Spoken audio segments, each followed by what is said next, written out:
Bonjour. Imaginez-vous dans le futur. Dans un futur où les sols sont stériles. Plus rien ne pousse sur les monts du Lévézou ou les plaines du Ségala. Le paysage est complètement modifié. Fini les rendements. Plus d'espoir. Seules les mauvaises herbes poussent. Imaginez-vous devoir changer de métier, vendre les animaux, le matériel, les champs. Toutes les céréales viennent désormais des États-Unis. Mais ce futur est bien plus qu'une fiction banale. Au contraire, les études prouvent que dans moins d'un siècle, les sols fragiles de l'Aveyron peuvent être totalement déserts si notre manière de produire ne change pas. Aucune, je dis bien aucune civilisation agraire n'a tenu plus de 400 ans à cause du travail du sol qui finit par rendre la terre infertile. Il faut réagir et adopter les bons gestes. Et pour certains agriculteurs, cela s'appelle l'agriculture de conservation des sols. Agriculture de conservation, conservation des sols. Ces mots ne vous disent rien, ne vous évoquent rien. C'est normal. Cette technique est trop peu démocratisée. L'agriculture de conservation des sols est un système de production durable qui permet non seulement de conserver, mais aussi d'améliorer les ressources naturelles du sol, tout en permettant de maintenir des rendements élevés. Imaginez une agriculture réinventée, reposant sur 3 piliers fondamentaux. La réduction drastique du travail du sol, la couverture permanente du sol, toujours de belles plantes vivifiant les champs et les paysages, la rotation des cultures. Les champs ne sont pas toujours couverts de blé ou de maïs. Elle présente de nombreux avantages pour les agriculteurs, mais aussi pour la planète. Écologiquement parlant, l'agriculture de conservation des sols permet une amélioration de la biodiversité dont elle se sert pour fonctionner. Les insectes sont partout. Les champs deviennent de véritables fourmilières. De plus, elle permet de limiter l'érosion des sols et ainsi de remplir à nouveau les sources taries. Ceci n'est pas un enjeu seulement agricole, si. Cela ne vous est jamais arrivé de voir un ruisseau qui ne coule plus? On estime que les sols en semi-direct retiennent jusqu'à 4 fois plus d'eau que les sols labourés. Enfin, elle permet de capter et de séquestrer le carbone de l'air. Stopper le réchauffement climatique grâce à l'agriculture. Cela relève du miracle, non? Économiquement parlant, parce qu'il ne faut pas nous oublier, nous, les agriculteurs. L'agriculture de conservation des sols permet un gain de temps considérable, ainsi qu'une forte réduction des charges. Contrairement à ce que l'on peut penser, elle ne fait pas diminuer les rendements. Au contraire, petit à petit, au fil des ans, les rendements augmentent. Une agriculture avec des rendements élevés, une réduction des coûts, une amélioration de la vie du sol, une meilleure rétention d'eau et la séquestration du carbone. Des atouts pour la planète et pour les agriculteurs. Mais alors, pourquoi tout le monde n'utilise pas l'agriculture de conservation des sols? Elle est complexe à mettre en place. C'est le seul frein pour les agriculteurs. C'est pourquoi il est impératif de former les professionnels à la préservation des sols. Plusieurs personnes, des associations, aident à l'Aveyron les agriculteurs à se convertir. C'est le cas notamment de Sarah Sengla, considérée comme une des références nationales en la matière. Elle est la fondatrice de l'association Clé de Sol, basée à Flavin. Ingénieure agronome et agricultrice à Canet de Salars, sur une ferme qui est en agriculture de conservation des sols depuis 1980. Dynamique et passionnée, elle s'appuie sur son expérience acquise lors de visites de fermes en France et à l'étranger, ainsi que sur des recherches scientifiques, afin de vulgariser l'agriculture de conservation des sols et aider les agriculteurs à se lancer. L'association réalise donc des journées d'information, afin de favoriser l'échange d'expériences entre agriculteurs qui veulent adopter ces nouvelles techniques, ceux qui les pratiquent et tous ceux qui sont intéressés par ces nouvelles façons de produire.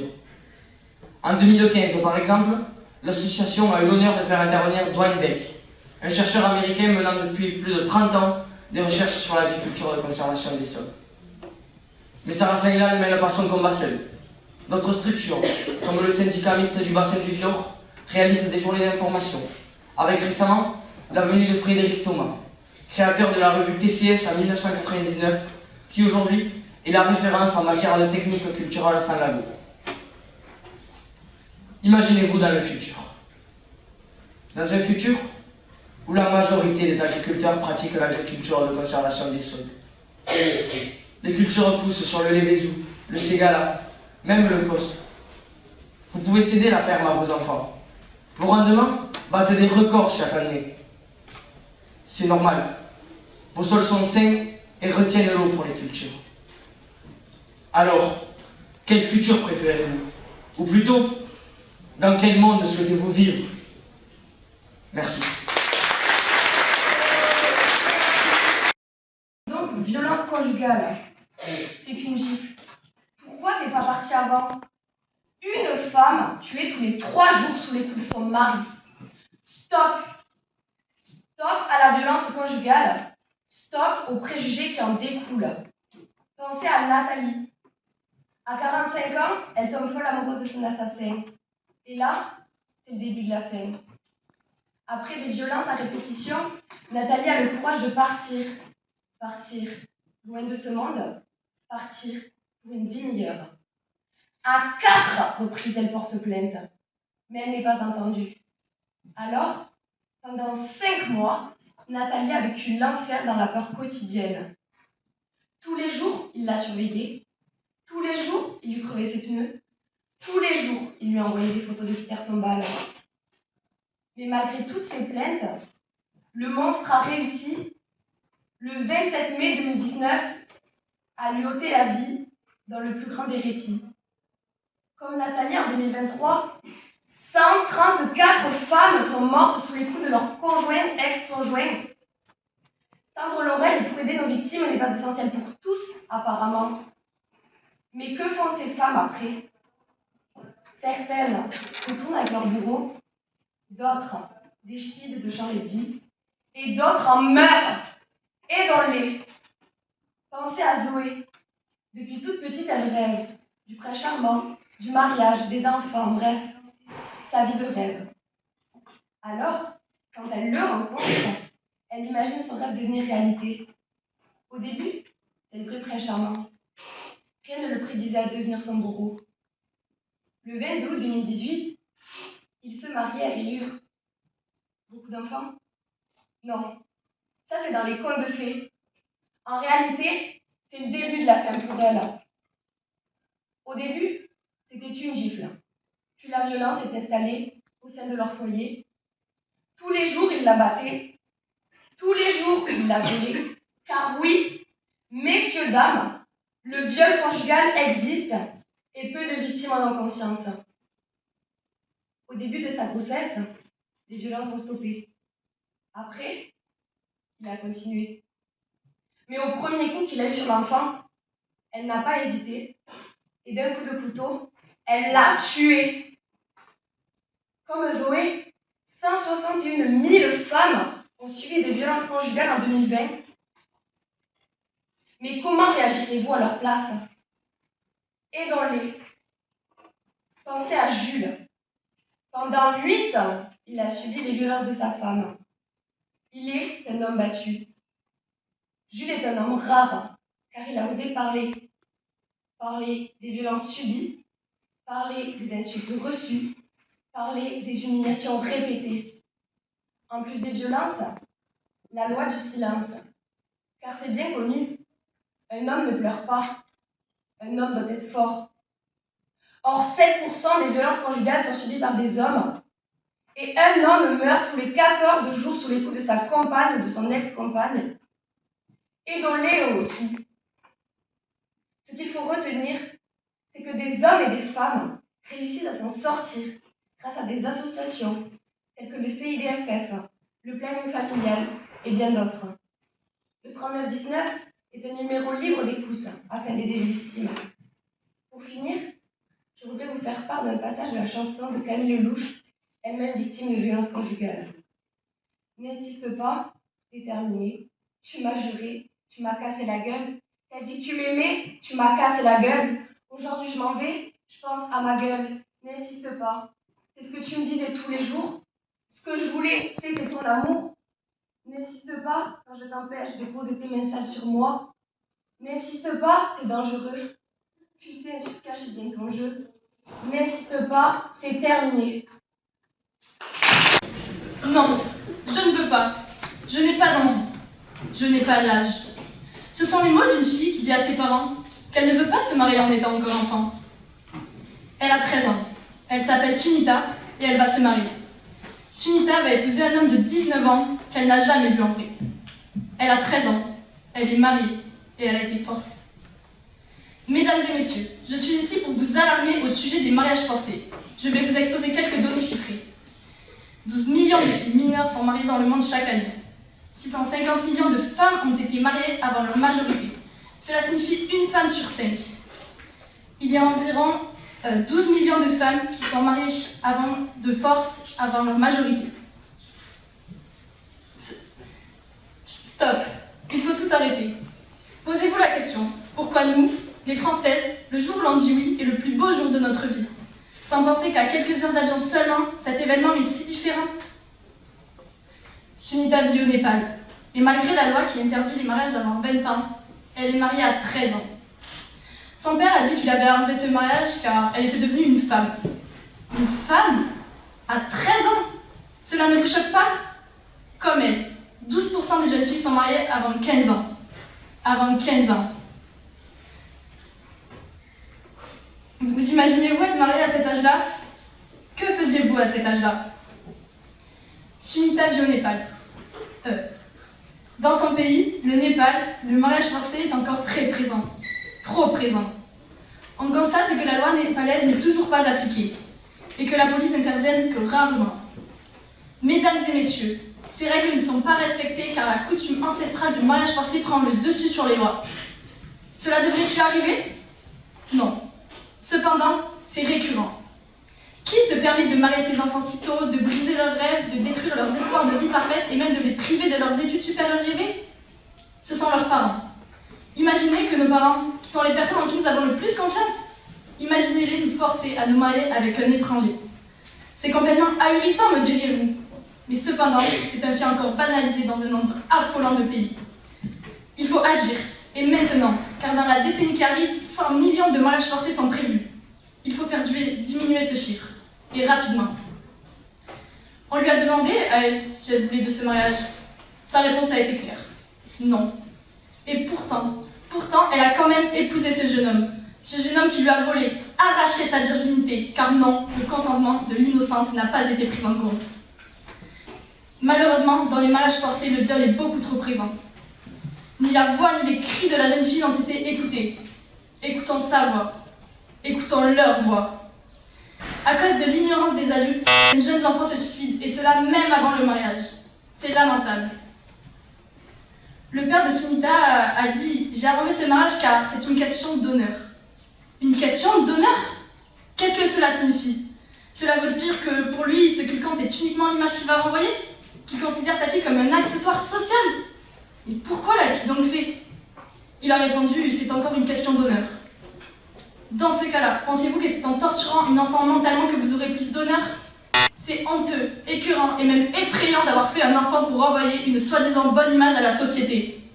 Quand votre enfant se sera enlevé la vie, vous serez plus critiqué qu'honoré.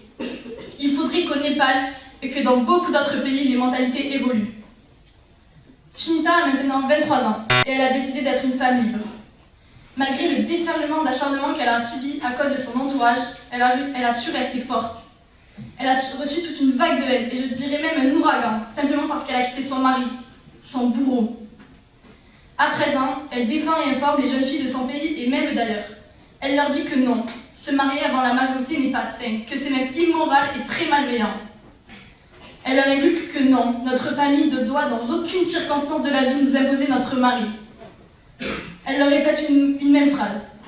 Un mariage consiste dans la libre union de deux êtres qui associent leur destinée par leur choix personnel. C'est une phrase simple, c'est la définition d'un mariage. Mais ce mot n'a pas la même signification à quelques heures d'avion.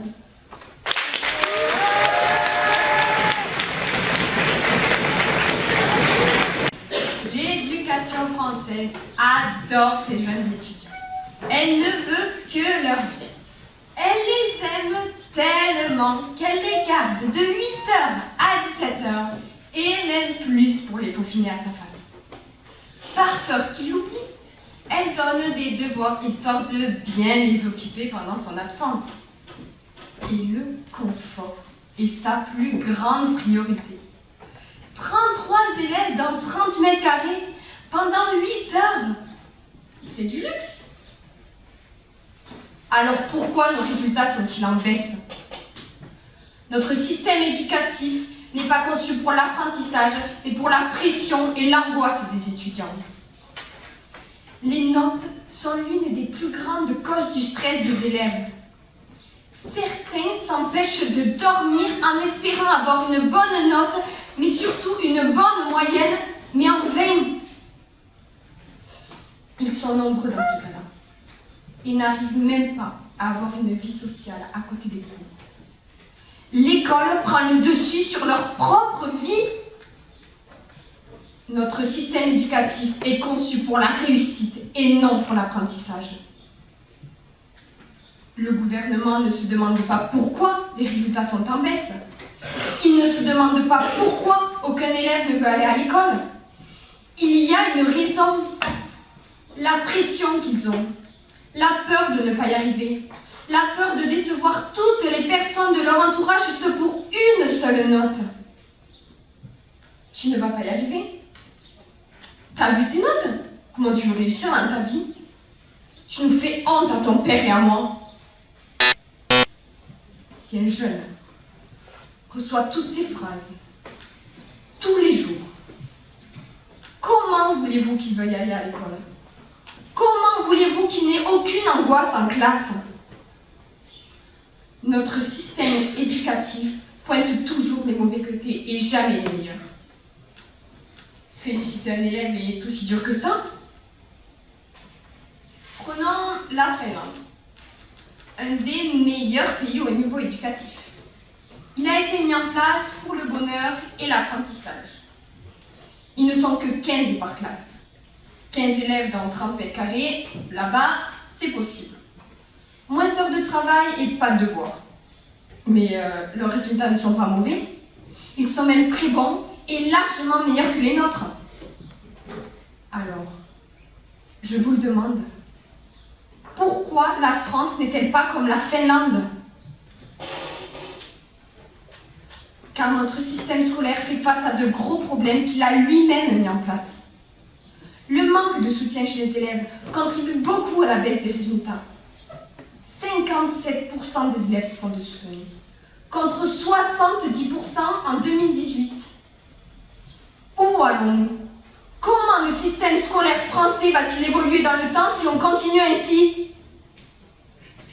Et la santé des jeunes, on en parle? La déscolarisation, la phobie scolaire, et même le suicide de nos étudiants. Et vous êtes au courant que le burn-out existe aussi chez les élèves? Comment de telles choses peuvent encore avoir lieu en 2024? Et l'école, c'est une maladie? Alors pourquoi certains étudiants doivent-ils prendre des médicaments pour pouvoir aller en cours? L'enseignement devrait être un métier de plaisir. On devrait être heureux d'apprendre autant de choses. Mais notre gouvernement engendre l'inverse du bonheur. Il fait évoluer la défaite de notre France. Donc laissez-moi dire une seule chose. La façon dont notre système éducatif est structuré conduira invariablement à des esprits perturbés. Merci.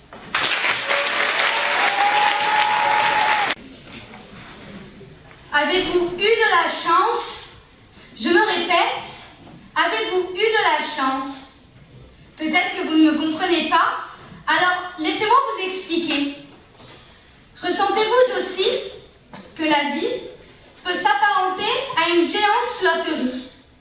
Je n'ai pas choisi de naître fille, il n'a pas choisi de naître là-bas, mais la vérité est là, et malheureusement immuable, on ne peut rien y faire. Léo, 12 ans, a très vite compris qu'il n'avait pas gagné à ce jeu imprévisible. Il n'a pas choisi sa mère, qu'il voit à peine le soir, ou son père ivrogne depuis que la petite usine dans laquelle il travaillait a fermé. Tout cela ne dépend pas de lui, alors il ne devrait pas avoir à les subir. J'ai même entendu dire que tous les hommes naissent égaux.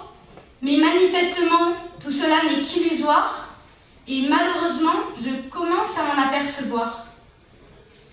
Désigné comme très doué par sa professeure principale, Léo avait tout pour réussir, sauf d'un soutien familial. Personne ne l'aidait pour les devoirs le soir. Personne ne répondait présent aux réunions parents-prof. Personne ne le poussait à se dépasser, encore moins ses camarades de classe. Bizarre, le délaissé, le pas aimé, désigné par sa situation familiale au lieu de son être propre, il tenta de se défendre, mais sachant pertinemment que c'était vrai, il laissa tomber ses rêves et commença à sécher les cours pour éviter cette boule de stress qui se formait dans le bas de son ventre. Sa mère, Marine, plongée dans le travail dont le stress ne fait que monter lorsqu'elle pense à l'argent nécessaire pour remplir l'assiette de son fils le soir. Alors elle fait plus de 15 km, passant de cité en cité pour atteindre la Croix-Rouge. C'est là-bas qu'elle fait ses courses. 7 €. C'est le prix de ses courses, principalement constituées de pain, de soupe et de lentilles. 7 € qu'elle n'a même pas le jour suivant sa paye. 7 € qu'elle n'arrive pas à avoir à cause de son arrêt du lycée à 16 ans pour aider ses parents déjà instables financièrement. 7 €. Effectivement, ça peut paraître peu, mais pour certains, c'est vital. Alors pourquoi personne ne les aide? Ainsi, à tous ces enfants favorisés, qui dénigrent et volent la place des autres grâce à l'argent, et qui, ayant tout, osent dire avec bonne figure qu'ils sont pour la paix, ces personnes doivent comprendre qu'ils sont les premiers violents, les premiers provocateurs de toute injustice. Alors ouvrons les yeux. Je ne le demande pas pour moi, mais pour eux, pour ceux qui n'ont jamais été regardés, ces familles qui n'ont jamais été considérées. Tellement délaissées que tous leurs enfants se retrouvent dans des écoles publiques de grandes villes regroupant enfants de cité, enfants défavorisés et enfants d'immigrés. D'ailleurs, 60% d'entre eux ont avoué ne pas y être par choix et par obligation. Cependant, des solutions, il en existe.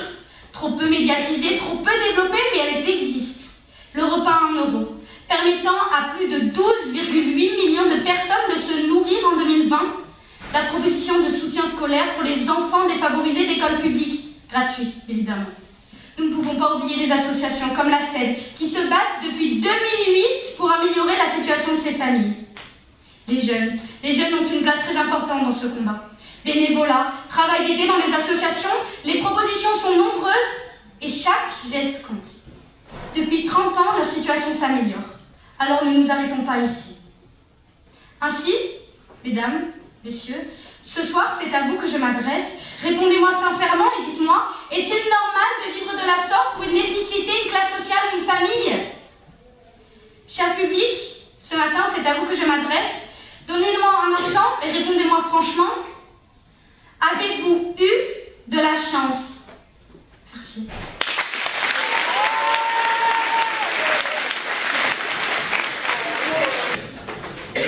Nous sommes le 23 janvier 2020.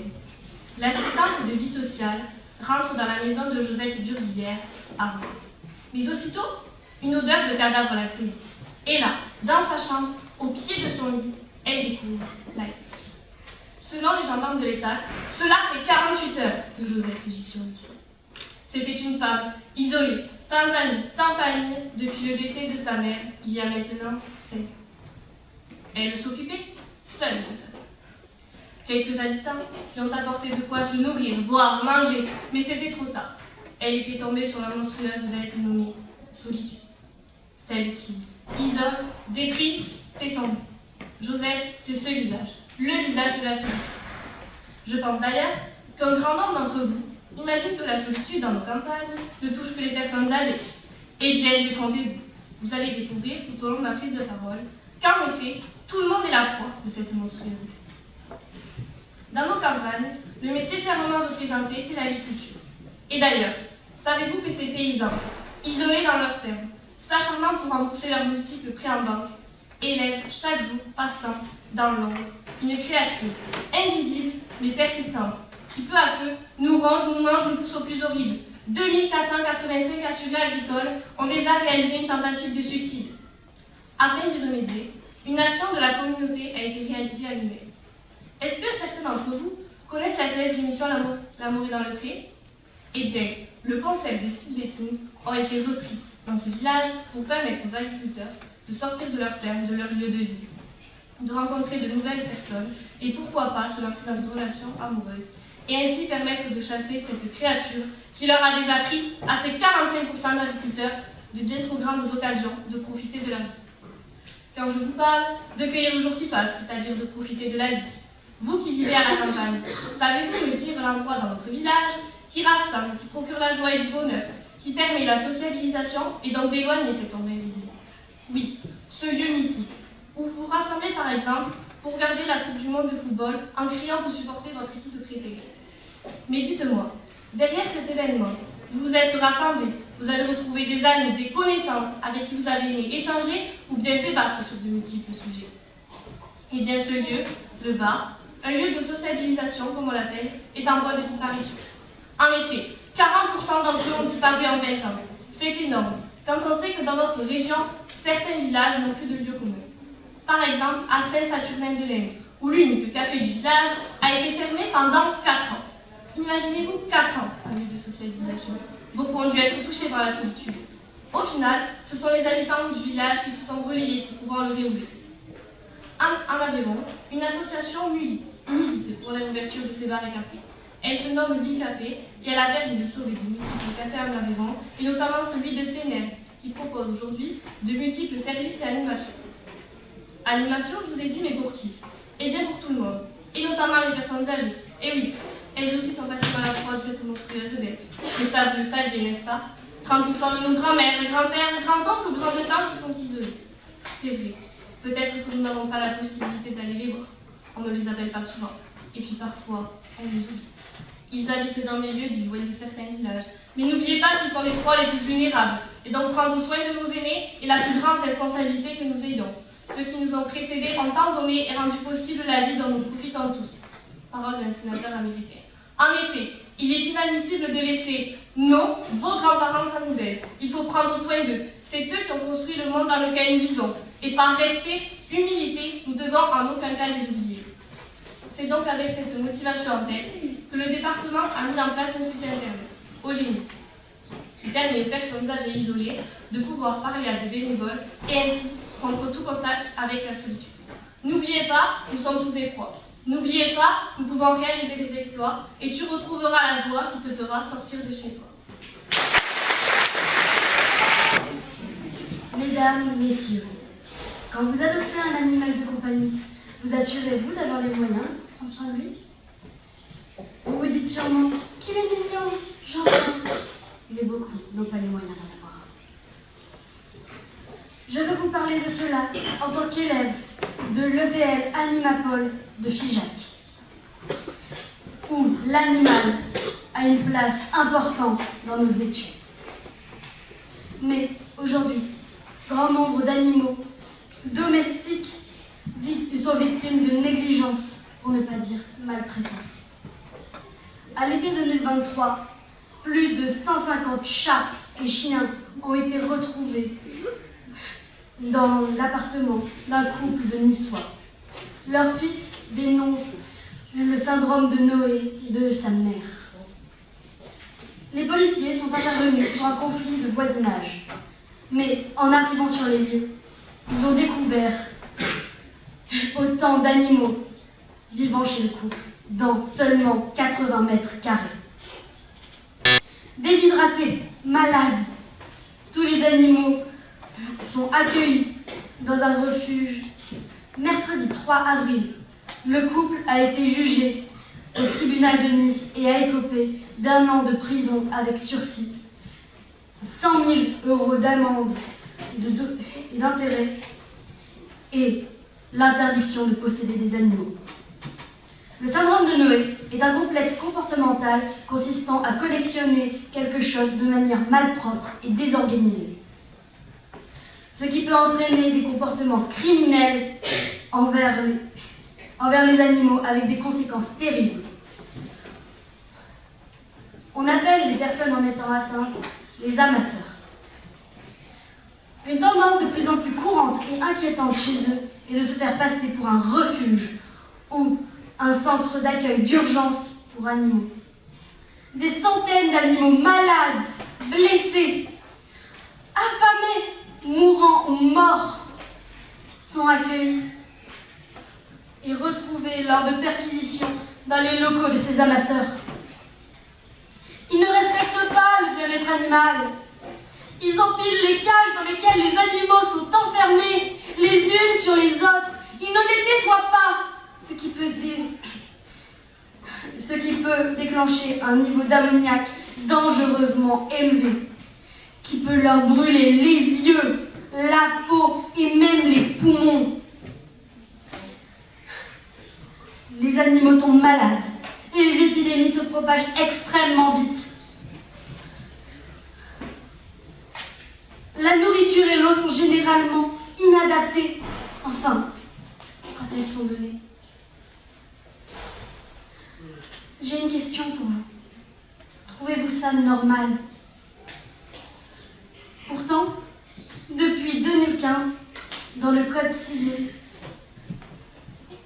les animaux sont doués de sensibilité. Et comme l'a dit un jour l'humaniste et philosophe Albert Schweitzer, quelqu'un qui s'est habitué à considérer la vie de n'importe quelle créature comme sans valeur finit par penser qu'une vie humaine ne vaut rien. Je vous le dis, ce sont des criminels, sans foi ni loi. Il est facile de se sentir désespéré lorsque nous entendons parler de personnes qui mutilent délibérément, torturent ou tuent des animaux. Comment pouvons-nous agir? Il existe plusieurs solutions. On peut appeler la SPA, contacter le numéro national d'urgence 112. Nous pouvons aussi aller voir la police ou même dénoncer ces amasseurs sur le site Pharos. Il est essentiel que ces organisations travaillent ensemble pour protéger toutes ces victimes. Pour finir, je dirais qu'il est important d'agir pour le bien-être et la santé des animaux domestiques. Ne l'oublions pas, on peut changer les choses. Car une petite action, la mienne comme la vôtre, comme un simple appel téléphonique, peut avoir une grande amélioration de notre société. Fermez les yeux et imaginez un monde où vous n'avez aucun droit, aucune liberté d'agir et de penser. Imaginez que votre avenir soit décidé pour vous, dès votre naissance, à cause du simple fait que vous êtes née fille et que vous deviendrez une femme. Imaginez vous faire frapper à longueur de journée sans même avoir le droit de pleurer. Votre parole est négligée. Vos cris sont étouffés. Mesdames et messieurs, écoutez-moi. Il est temps d'entendre leur voix. Je vous parle du Pakistan, l'Afghanistan, l'Irak, l'Iran, la Syrie. Je vous parle du Moyen-Orient. Les extrémistes ont envahi ces pays. Ils ont menti au peuple, puis ils ont instauré la terreur et ils ont supprimé les droits fondamentaux aux femmes, comme le droit à l'éducation, à la liberté d'expression ou encore à la possession.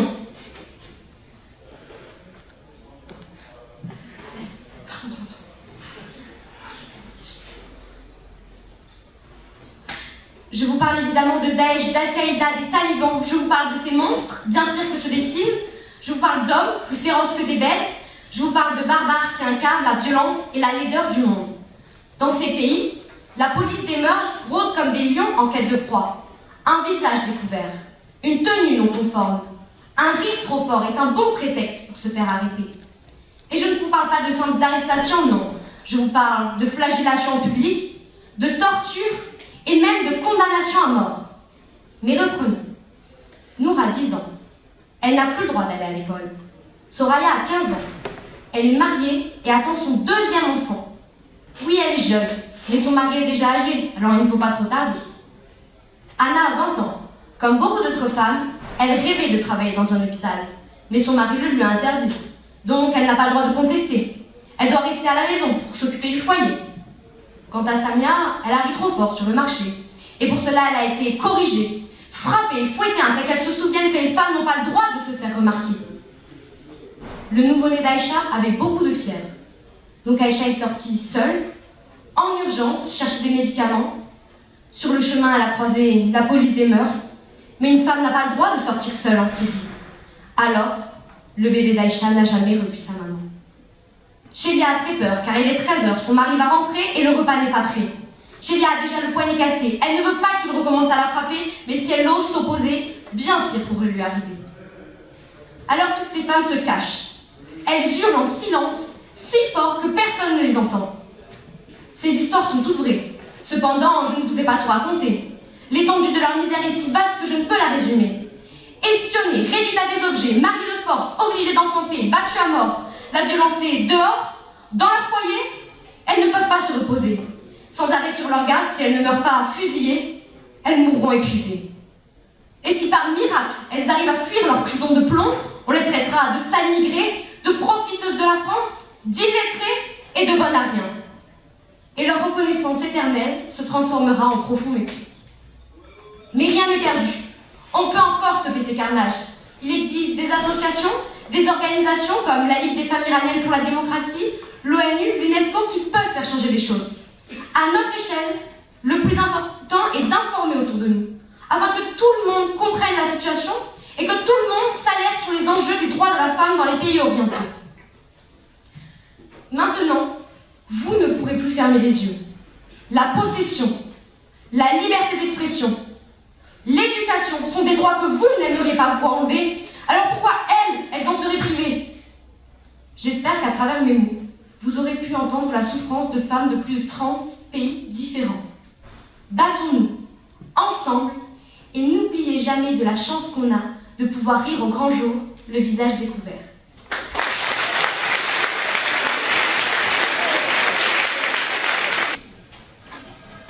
Mesdames et messieurs, quoi de mieux que de parler, et c'est bien le cas de le dire, de la parole. Ah, la parole, cette parole qui depuis la nuit des temps, don du ciel ou de la terre, à vous en juger, sert à nous exprimer. Exprimer un choix, une envie, une opinion, quelque chose qu'on a envie de dire ou bien de faire, eh bien oui, la liberté d'expression se trouve partout. Inscrite dans l'article 10 de la Convention européenne des droits de l'homme, elle a permis à certains d'entre nous de faire bouger les choses dans ce monde. Alors oui, je pourrais passer mon temps à faire des éloges à cette fameuse liberté d'expression, et pourtant, je suis bien ici pour en montrer les côtés obscurs. Pour cela, messieurs, dames, si vous le voulez bien, revenons quelques siècles en arrière. 17 juillet 1793, Jean-Paul Marat, journaliste et écrivain, figure de la Révolution française, a été tué dans sa baignoire pour avoir créé un journal politique où les textes défendaient la cause du peuple et pour avoir pris position contre l'esclavage et la politique coloniale française. Il ne voulait pas mourir, il voulait juste exprimer son opinion. Le 23 février 1898, après avoir publié l'article J'accuse, qui expose la machination qui a conduit en décembre 1894 à la condamnation d'Alfred Dreyfus, Émile Zola a été condamné à 1 an de prison pour diffamation. Il ne voulait pas finir en prison. Il voulait juste rendre justice. Le 16 octobre 2020, et oui, 2020, Samuel Paty, un professeur d'histoire géo, a été assassiné à la sortie de son collège pour avoir montré lors d'un cours d'enseignement moral et civique 2 caricatures de Mahomet issues du journal satirique Charlie Hebdo. Lui non plus ne voulait pas mourir. Il voulait juste faire son métier. Je n'ai pas besoin de vous dire que malheureusement des cas comme cela, il en existe encore plein d'autres. Car oui, nombreux sont les écrivains qui ne peuvent pas rendre public des textes si soigneusement rédigés sous peine de censure. Nombreux sont les politiciens, les journalistes, qui ne peuvent pas parler librement sous l'emprise de grands chefs leur demandant de se taire envers certaines situations. Et tous ces travailleurs qui se manifestent dans la rue pour dénoncer les injustices qu'ils endurent, jour et nuit, tous autant qu'ils sont-ils entendus ou même écoutés? Nul besoin de me répondre, je connais la réponse. Et vous y croyez encore, vous? Si je vous dis qu'il y a une loi qui existe, oui, une loi, et qui sort tout droit de la Déclaration des droits de l'homme et du citoyen, qui dit clairement que la libre communication des pensées et de l'opinion est un droit les plus précieux de l'homme. Celui-ci peut donc parler, écrire, imprimer, sauf à répondre imprimer librement, sauf à répondre à l'abus de cette liberté, dans les cas déterminés par la loi. Ce droit si précieux de l'homme n'a pas été accordé à Jean-Paul Marat. Émile Zola, ou Samuel Paty. Et toutes ces personnes qui se sont fait emprisonner, tuer, violenter, pour avoir commis le seul crime, celui d'avoir ouvert la bouche. Alors oui, vous me direz que tout le monde n'est pas mort parce qu'il a pensé, parlé, écrit ou même divulgué des informations sur Internet ou dans le journal. Certains ont même créé des lois avec cette liberté, comme Robert Badinter, Simone Veil, et j'en passe. Moi, je pense que dans la liberté d'expression, il y a tout d'abord liberté de parler, d'écrire, de s'écouter. Car oui, messieurs, dames, parler de nos jours ne devrait pas être une crainte, ni même une peur, mais bien une simple liberté. Alors moi, aujourd'hui, et devant vous, je veux parler. Non pas pour être emprisonné, tué ou même violenté, non, non. Parler pour user d'un droit que nous nous devons de protéger pour les générations et le monde à venir. Un droit, messieurs, dames, qui est le mien, mais tout autant le vôtre. Merci beaucoup.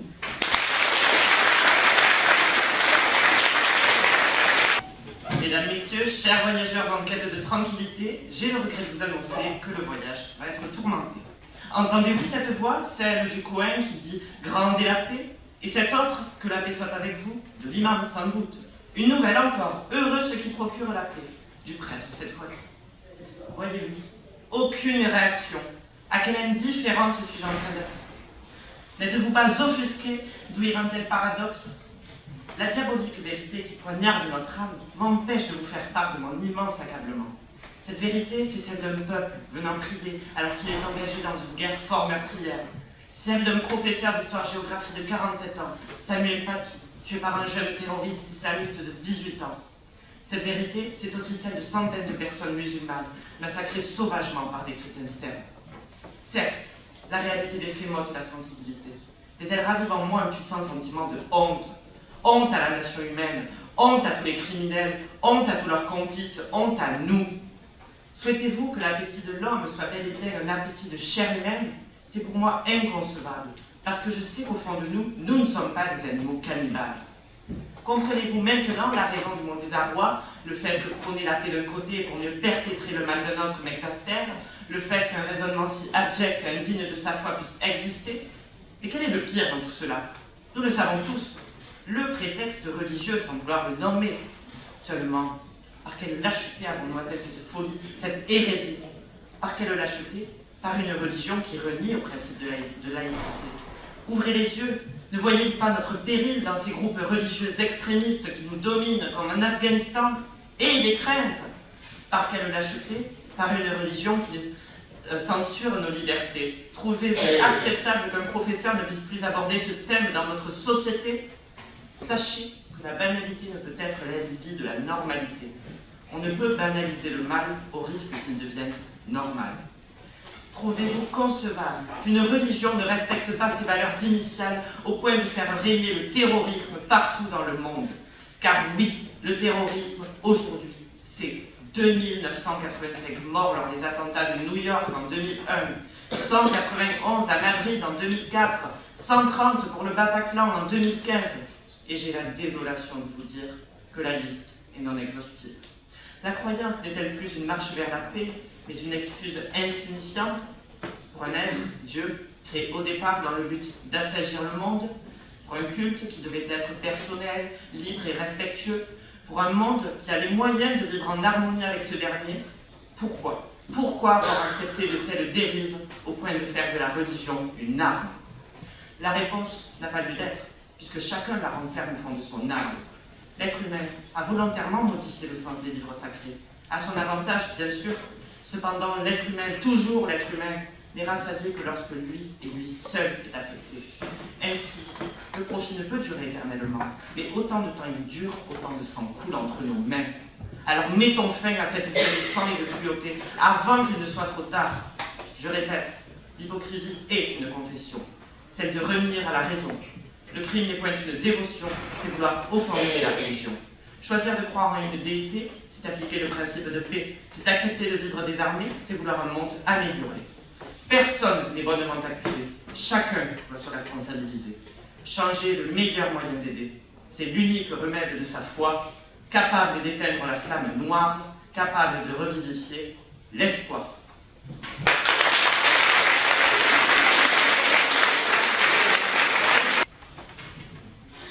Avez-vous déjà vu une course de jeux hippiques, de chevaux montés ou bien attelés? Peut-être bien, mais vous êtes-vous demandé ce qui pouvait bien se passer en dehors de cette course? Pour ma part, je me suis posé la question, et le résultat, lui, est peu glorieux.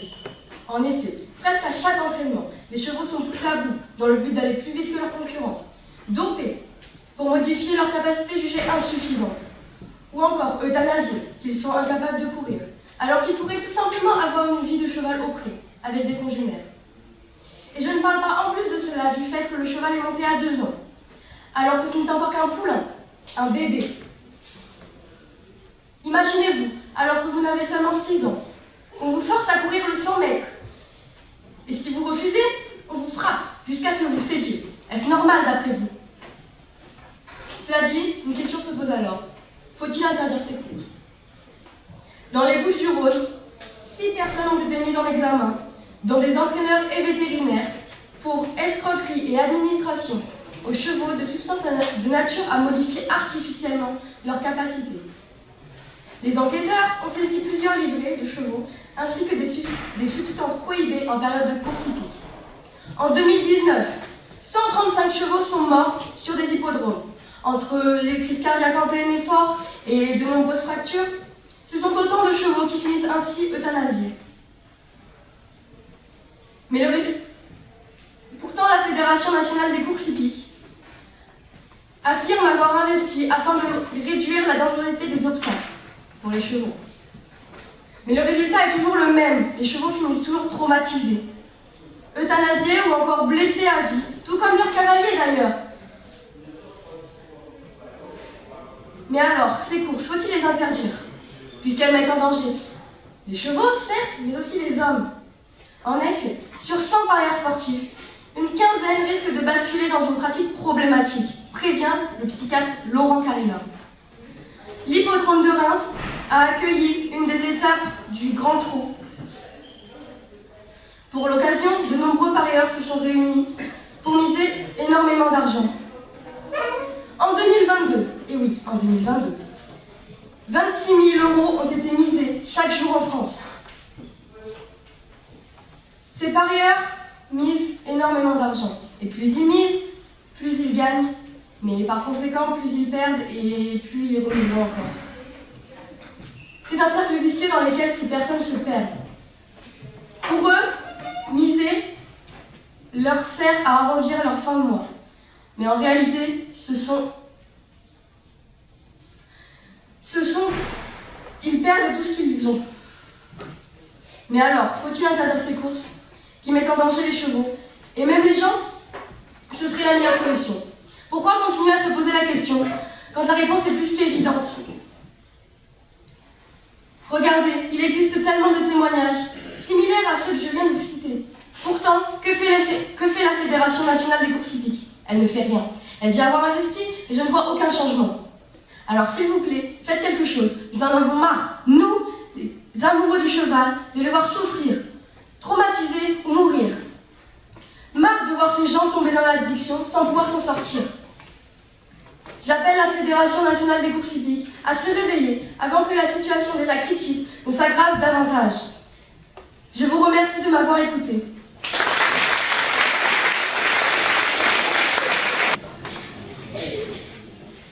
Bon, Salle-la-Source est un village rocheux et atypique. Situé entre Rodez et Conques, ces falaises vertigineuses surprennent le visiteur car elles sont à la fois magnifiques et ardentes. Ces chemins de promenade, à faire seul ou à plusieurs, sont très agréables. Vous admirerez la beauté du village. Levez la tête et observez les rapaces. Cherchez derrière les herbes les animaux qui se cachent. Lors de votre balade, vous remarquerez sûrement une rivière. L'eau qu'elle transporte circule de maison en maison. Elle finira ensuite par se jeter dans la falaise à 3 étages dans le bassin d'Auvergne-Rhône. Vous pourrez visiter, au pied de la cascade, une grotte ornée de stalactites. Ce décor de cartes postales dont profitent les visiteurs est bien loin de celui des stades. Les Salles-sur-Soises et Salles-sur-Soie ont une vision tout à fait différente de cette cascade. En effet, depuis 1928, une centrale hydroélectrique s'est installée au sommet de la cascade. Les visiteurs la voient comme un endroit majestueux et incontournable. Cependant, certains années, y voient le moyen de produire de l'électricité. Cette installation fait rage depuis 9 décennies. La cascade est en danger. Il y a 10 ans, la vie de la cascade était différente chaque jour, ce qui faisait son charme. En été, l'eau s'écoulait de 100 litres par seconde. En hiver, de 40. Elle pouvait être aussi bien discrète qu'impressionnante. Mais, depuis la mise en place de la microcentrale hydroélectrique, on remarque une réduction du débit de l'eau. En effet, le jet d'eau est constant. Cela gâche la beauté de la cascade. Le visiteur ne peut plus être émerveillé ni surpris, n'est-ce pas malheureux, devant une cascade sans vie. La puissance de l'eau depuis cette installation a diminué de 10 fois. C'est pour cela que les citoyens se battent contre cette centrale, et notamment l'association Réanimons notre cascade, qui tente jour après jour de convaincre l'État pour l'arrivée de cette centrale, malgré les actions réalisées comme la dénonciation de ce crime dans tout le village, ou encore le passage dans les journaux télévisés. Les citoyens n'ont pas l'impression d'être écoutés. Tous les arguments livrés à l'État ne sont pas pris en compte. L'État préfère défendre les dévastateurs. Massacre et illégalité. Elle fait débat depuis 2010. Va contre justice et environnement, car même si cette énergie produite de l'énergie verte, Salles-la-Source étant classée au patrimoine historique, sa cascade doit retrouver son aspect original. C'est aussi pour ces raisons que plusieurs procès sont en cours contre cette station, comme ce riverain qui a ouvert une procédure pour absence de titre de servitude, ainsi que la municipalité pour refus de payer les redevances pour occupation du domaine public, ou encore le refus de dévoiler des informations classées communicables. L'association a été créée en 2010 pour poursuivre l'arrêt de cette centrale. Mais, en vain, en 2016, elle renaît de ses cendres. Les conséquences, l'assèchement d'un ensemble de rivières et de cascades qui font la richesse du patrimoine de Salles-la-Source, pour le profit d'un seul et même exploitant. Et disons-nous, sans la moindre autorisation de départ. C'est tout un paysage qui était modifié et appauvri. Et oui, en 1930, c'est l'exploitant lui-même qui donnait le droit de creuser un barrage souterrain sans la moindre autorisation. Malgré le mécontentement et la protestation des citoyens, la centrale est toujours en marche. Vous l'aurez compris, la microcentrale hydroélectrique est un événement dévastateur dans le paysage de Salles-la-Source. C'est pour toutes ces raisons qu'il faut soutenir l'association Réanimons notre centrale pour retrouver la cascade d'antan et de mettre fin à cette exploitation dévastatrice. Merci. Quand vous laissez votre enfant partir en cours chaque matin en lui souhaitant une bonne journée, avez-vous la moindre idée de ce qu'il se passe dans ses pensées? Angoisse, fatigue, surcharge de travail ou encore pression scolaire, 44% sont atteints d'anxiété à cause du système scolaire français. Est-ce normal que malgré les nombreuses heures de cours, des élèves continuent d'avoir des difficultés en maths, français ou encore en physique? Comment expliquer que la moitié des élèves n'aiment que peu ou pas du tout aller au collège et au lycée? Comment expliquer qu'ils soient constamment stressés et qu'ils aient la pression à l'idée d'y retourner? Ce n'est pas qu'un simple stress, c'est une angoisse permanente qui les empêche d'avancer. Comment expliquer qu'ils soient constamment fatigués et épuisés par la quantité de devoirs exigés? Des milliers d'adolescents déclarent avoir une surcharge de travail causée par le système scolaire français, avec des semaines chargées et trop de devoirs. À la rentrée au collège, les élèves doivent s'adapter à un nouveau fonctionnement tout en apprenant à être autonomes en peu de temps. Puis au lycée, tout est plus compliqué. La journée commence tôt, dès 8 heures, assis sur notre chaise, on nous demande de nous concentrer. Interdiction de rêvasser. On nous demande d'écouter pendant plusieurs heures d'affilée. Pensez-vous que c'est possible? Non. On ne pourra pas être au maximum de nos capacités, on va forcément se dissiper. 18 heures, on rentre exténué, pas le temps de se reposer, on doit continuer à bosser. Éval de français, cours à réviser, exercice d'anglais, on n'a pas le temps de se poser, on doit faire les devoirs demandés. 31% d'entre nous se couchent après 22 heures. C'est un cercle vicieux, demain, on ne pourra pas se concentrer. Notre plus grande angoisse, est de rater nos évaluations. Nous sommes tous en compétition et les parents nous mettent la pression. Les profs veulent notre meilleur, mais parfois ils nous font peur. Les notes déterminent notre avenir et les concours sont sélectifs, notamment ceux de droit ou encore de médecine. Tout cela joue sur notre mental. On se sent donc écrasé par toute la pression qu'on nous met. En plus de cela, l'envie d'abandonner à chaque échec, de baisser les bras à chaque nouvelle note, engendre une baisse de morale et une démotivation. Tout cela peut mener à un décrochage scolaire. N'inculpons pas les professeurs, eux qui n'ont que peu d'heures pour boucler un programme à finir. Le temps est compté, une année pour enseigner à l'élève des notions nouvelles et difficiles à comprendre dans des classes surchargées qui ne sont pas adaptées aux élèves en difficulté. Les devoirs permettent d'acquérir de l'autonomie. Même si cela prend du temps libre à l'élève, c'est une nécessité. Quand on regarde nos pays voisins, en Finlande par exemple, les élèves ont beaucoup moins d'heures de cours et finissent à 14 heures. Mais pourtant, ils sont les plus performants d'Europe. En revanche, leurs vacances scolaires sont raccourcies de quelques jours. Mais alors, posez la question aux élèves. Préfèrent-ils des longues journées mais des vacances rallongées ou bien des journées moins chargées et des vacances plus courtes? Pourquoi ne pas essayer cette méthode en France? Cela pourrait permettre de rendre les élèves plus sereins et d'avoir de meilleurs résultats. Le système scolaire est trop stressant. Il est temps de trouver d'autres solutions rapidement. Merci beaucoup. Mesdemoiselles, messieurs, avant de commencer, faisons un petit retour en arrière. Il y a quelques millénaires, à l'époque du néolithique, je tiens à féliciter le monde pour cette naissance. Cette naissance, c'est celle de l'agriculture. Depuis, elle a bien évolué, comme un enfant que l'on va grandir. Mais de nos jours, elle est fragile. En effet, elle fait un grand malaise.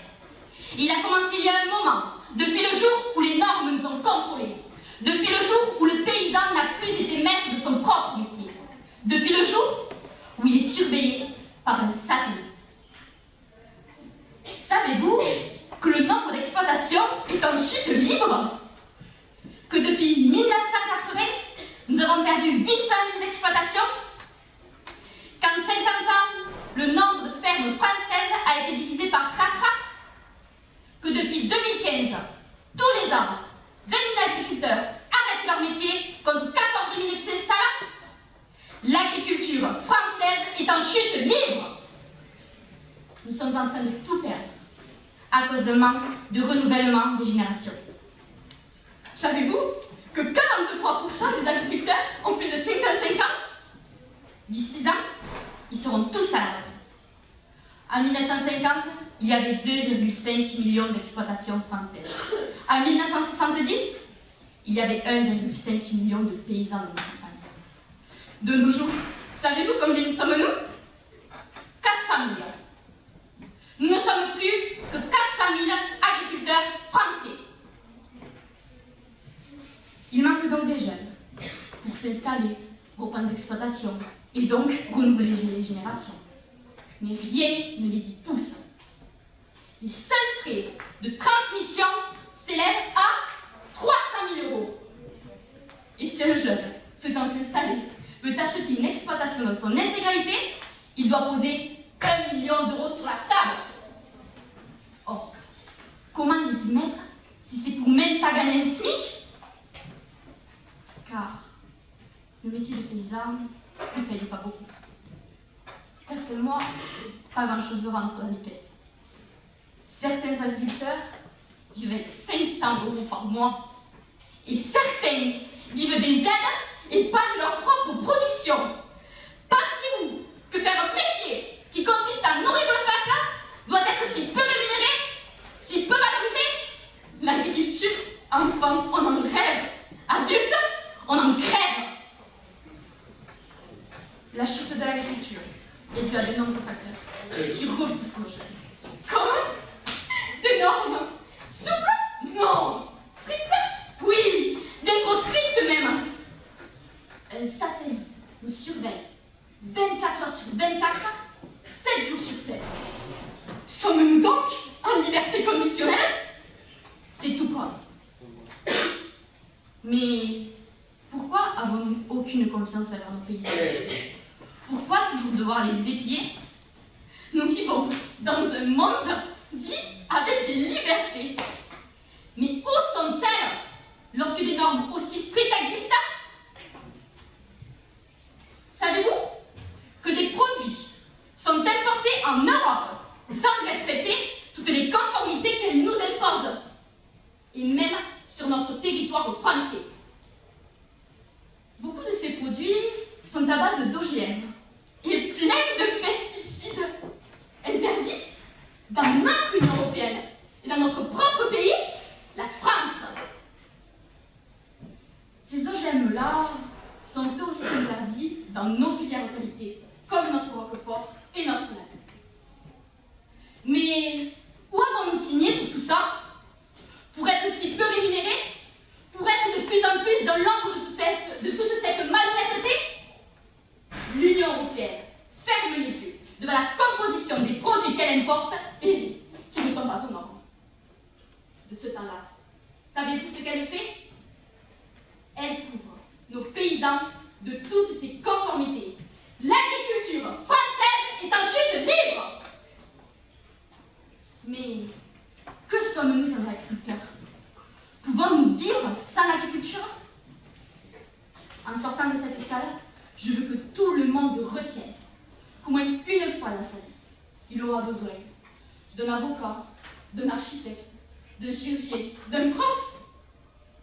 Mais tous les jours, 3 fois par jour, vous aurez toujours besoin d'un agriculteur. Alors sauvons notre agriculture française!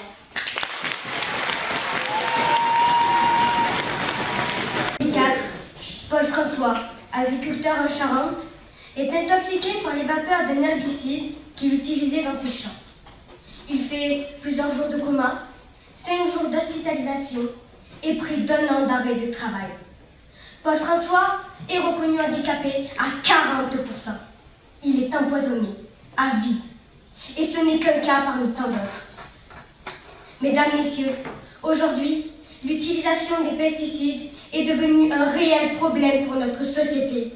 Les agriculteurs, leurs familles et même nous, consommateurs, sommes tous concernés. Alors, une question se pose. Doit-on arrêter d'utiliser des pesticides dans notre culture? Que vous vous sentiez concerné de près ou de loin, c'est une réalité. Nous sommes tous impliqués et je vais vous le prouver aujourd'hui. Les pesticides, ces substances chimiques que nous épandons dans nos cultures pour les protéger des maladies, des nuisibles et j'en passe, sont aujourd'hui devenus une source de problèmes. Ils ont pour nom soufre, glyphosate, prosulfocate. Pratique et dangereux sont 2 mots qui les définissent à la perfection. Alors oui, vous allez peut-être me dire qu'il est impossible de s'en passer, et je vous répondrai que vous vous trompez. Il existe aujourd'hui de nombreuses alternatives aux pesticides, comme l'agriculture biologique. Cette méthode de production agricole respectueuse de la nature n'a cessé depuis plusieurs années de prendre de l'ampleur. Et notre beau territoire ne fait pas exception. Mais pensez-vous que les agriculteurs sont les seuls concernés? Eh bien non. Dans les cantines scolaires et des entreprises, dans les marchés et les supermarchés, les pesticides se trouvent dans vos assiettes. Ils sont partout. Mesdames, Messieurs, je ne vous apprends rien, je n'en doute pas. Vous le savez, mais n'oubliez pas, les pesticides sont extrêmement dangereux. En moyenne, dans les cantines scolaires, par exemple, seuls 2% des aliments consommés sont issus d'une agriculture biologique. Oui, 2%. Peut-être l'ignorez-vous. Plus de la moitié des aliments que nous consommons, animaux comme végétaux, sont pollués par des pesticides. Présents dans l'eau, la terre, l'air et les sols, nous sommes aujourd'hui bien trop souvent à leur contact. Mesdames, Messieurs, leur utilisation est un danger pour la santé humaine, animale et végétale et bouleverse toute la chaîne alimentaire. Pour notre santé, pour notre planète, c'est maintenant que nous devons agir. Pendant longtemps, certains ont préféré fermer les yeux sur les conséquences des pesticides. Notre consommation est devenue excessive à tel point que nous ne pouvons plus nous en passer. Nous continuons d'épandre toujours plus de pesticides pour produire toujours plus, et ce, au mépris des conséquences. Mais si nous n'agissons pas maintenant, ce n'est pas seulement notre santé que nous détruirons, mais aussi notre planète. Et il n'y aura alors pas de retour en arrière possible. Est-ce ce que vous voulez? Mesdames, Messieurs, nous en passer sera long, je le sais, mais je suis convaincue qu'en nous y mettant tous ensemble, nous réussirons à préserver notre belle planète et à sauver notre futur. Je vous remercie.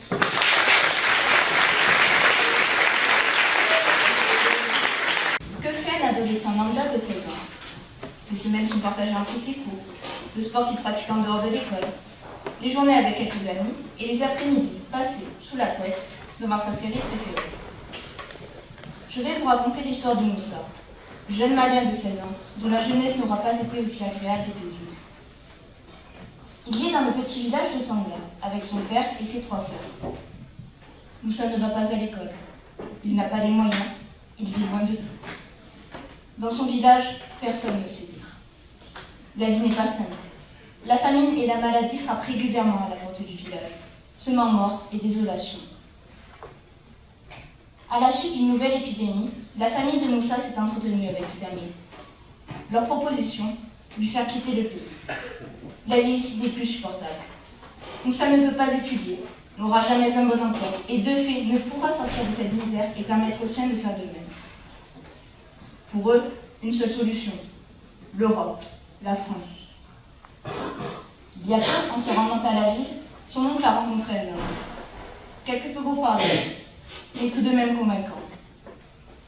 Pour 200 000 francs, il permet de quitter la pauvre et miséreuse vie du Mali pour atteindre les terres idylliques et paisibles de l'Europe. Là-bas, c'est la réussite et la richesse assurée. Une vie luxueuse et tellement plus simple. Une vie de rêve. Le jour du départ arrive. Les adieux se font. Arrivé sur les lieux, Moussa se retrouve avec d'autres jeunes hommes, du même âge que lui, et 2 familles ayant des enfants d'une dizaine d'années. Tout sera très simple. Pour le moment, les voyageurs doivent monter à l'arrière d'un camion, conduit par leurs défenseurs. On monte dans le coffre, étroit pour 20 personnes. On se serre, les enfants montent sur les genoux de leurs parents, et le véhicule démarre. Il part de Bamako et traverse le pays pour arriver en Côte d'Ivoire à Odilon. Puis de la Côte d'Ivoire, on part en Guinée, de la Guinée au Sénégal, la Mauritanie, l'Algérie. Le voyage est long, fatigant. On a chaud et soif la journée, froid et faim la nuit. Enfin, on atteint la Libye. Et le voyage qui jusqu'ici s'était déroulé sans trop de difficultés tourne à la tragédie. Le convoi est attaqué par une mafia esclavagiste libyenne.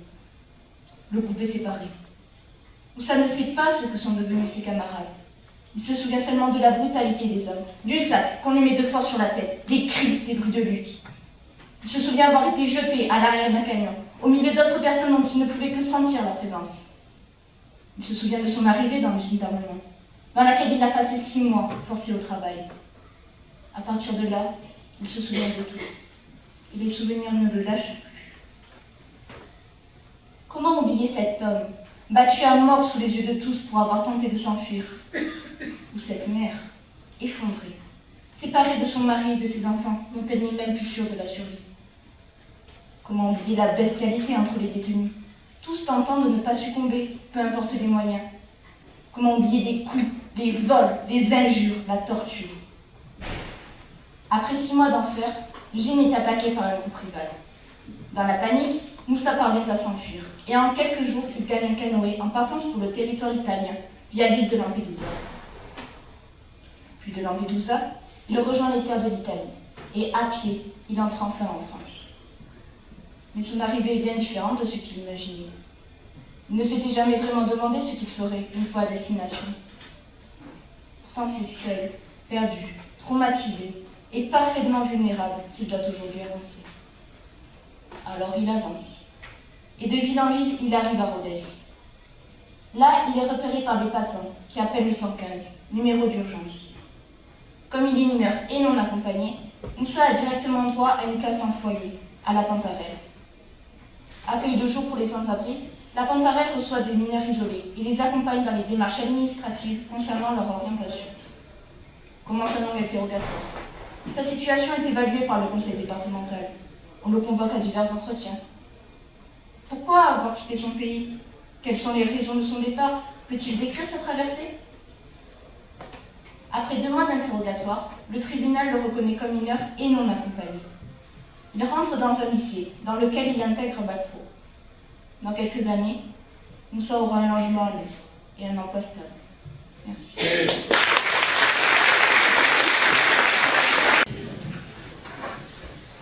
Je suis de celles et ceux qui sont contre les théories du complot et qui veulent restaurer un dialogue non pas individuel, mais collectif avec les complotistes. Car oui, mesdames, messieurs, on peut tout à fait croire à des théories folles sans être tous sur les. Car oui, le complotisme nous prive d'esprit critique. Car oui, les complotistes doutent de tout, sauf d'eux-mêmes. Un complotiste va tout perdre. Va perdre la confiance envers sa famille, ses amis, son chien, son chat, et même Bubule, son poisson rouge.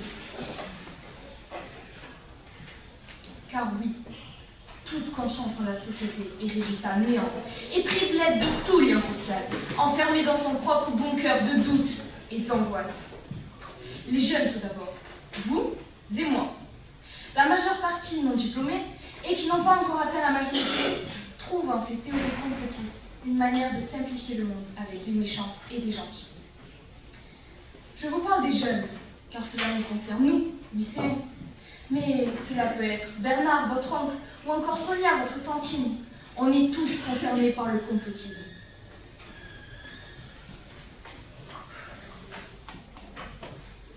Pour exemple, Bill Gates. Ce nom, vous est-il familier? Moi, oui. Je l'ai beaucoup trop entendu le nom de Bill Gates. Cet homme a été accusé à tort et à travers. Il a été accusé, écoutez bien, d'avoir voulu réduire la population mondiale de 10 à 15%. La cause, mesdames, messieurs.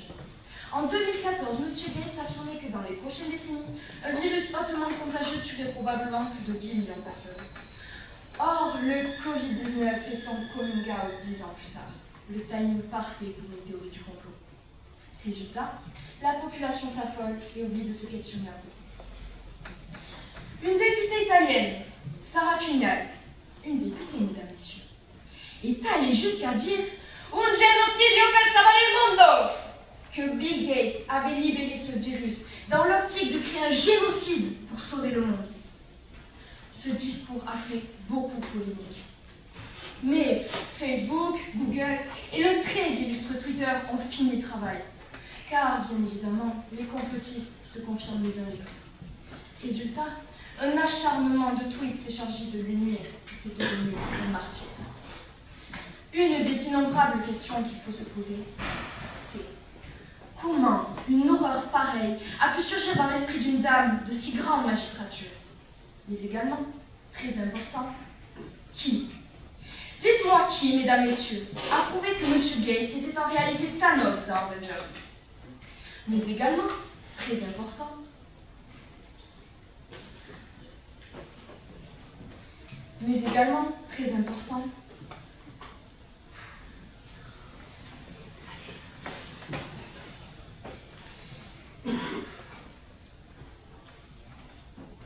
mais qui, mesdames, messieurs, a prouvé que Bill Gates était un monstre sanguinaire et sans cœur? Cet affreux scénario de haine contre un seul homme, un seul peuple, ne vous est-il pas familier? Après tout, il faut un coupable, un responsable de cette catastrophe. Pour rassurer les populations, ou tout simplement les manipuler. Si une fois n'est pas coutume, on a vu ressurgir de trop nombreuses fois la figure du juif empoisonneur, tel Alfred Dreyfus au XIXe siècle, et encore aujourd'hui, avec une immense vague antisémite qui persiste. Je dis stop! Le complotisme n'a que trop détruit. Il faut que ça cesse. Ensemble, atteignons les effets néfastes du complotisme. Regardez ces hommes, ces femmes qui perdent la capacité à la conversation sociale, qui deviennent le public de choix pour les sectes et tous les autres mouvements complotistes. Restez à leur côté. Ne les isolez pas. Il ne faut pas qu'ils perdent pied avec la réalité. Et surtout, je vous le demande, surtout, prenez le temps de les accompagner dans cette remise en question. Car oui, mesdames, messieurs, Rome ne s'est pas faite en un jour. Et je rêve de ce jour où notre esprit critique deviendra l'arme redoutable contre la fameuse info qui tue. Aussi sauvrenu soit-elle. Car oui, mesdames, messieurs, aujourd'hui, devant vous, je peux vous l'affirmer, notre terre est belle et bien plate. Merci.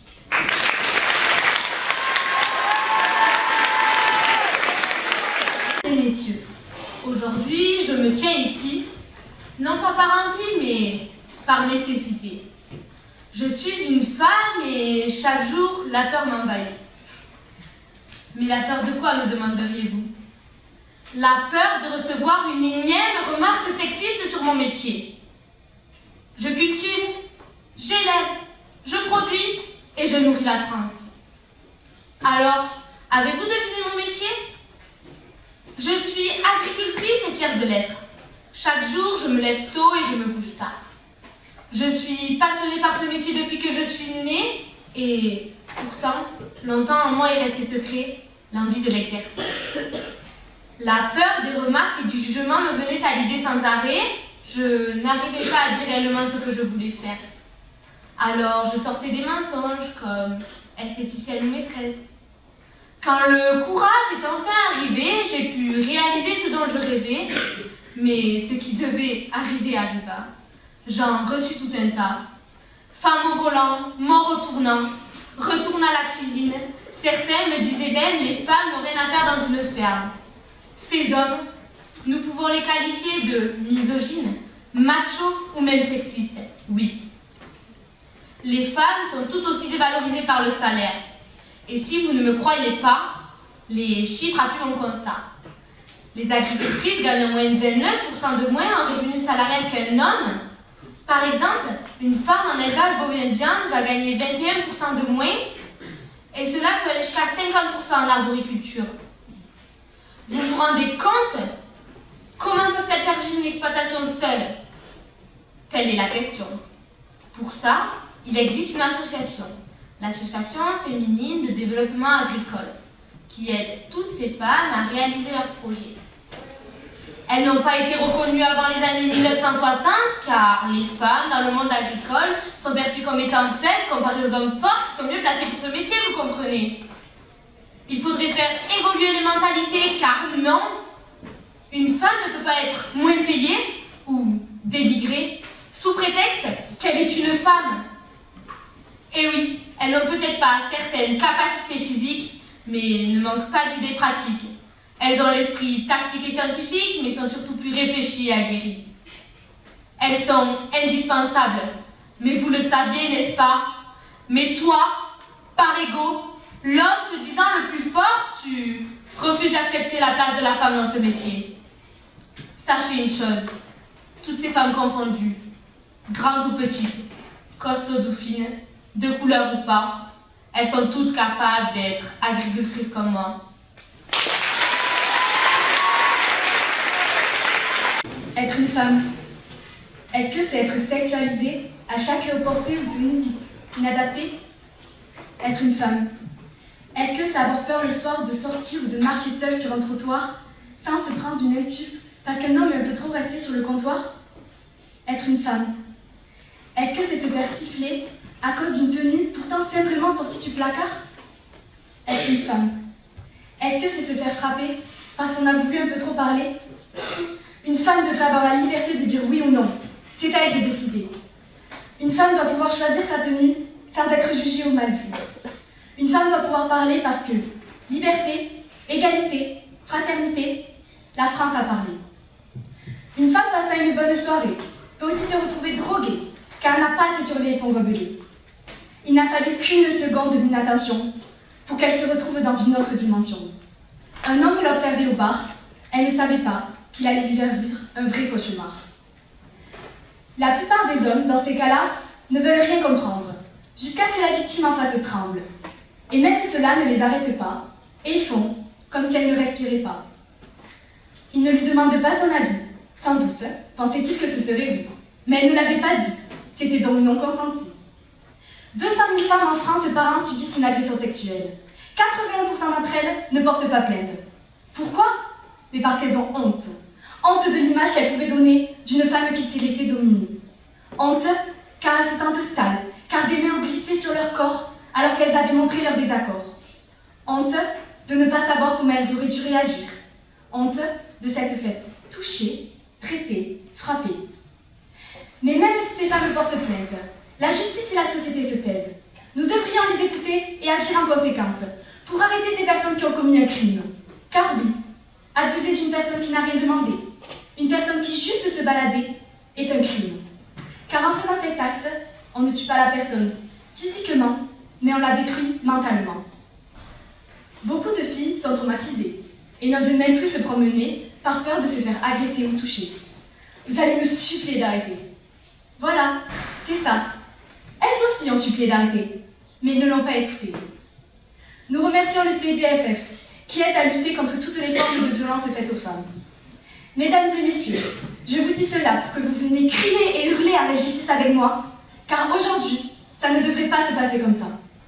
On nous a toujours dit de protéger nos filles, mais ne devrions-nous pas plutôt éduquer nos garçons?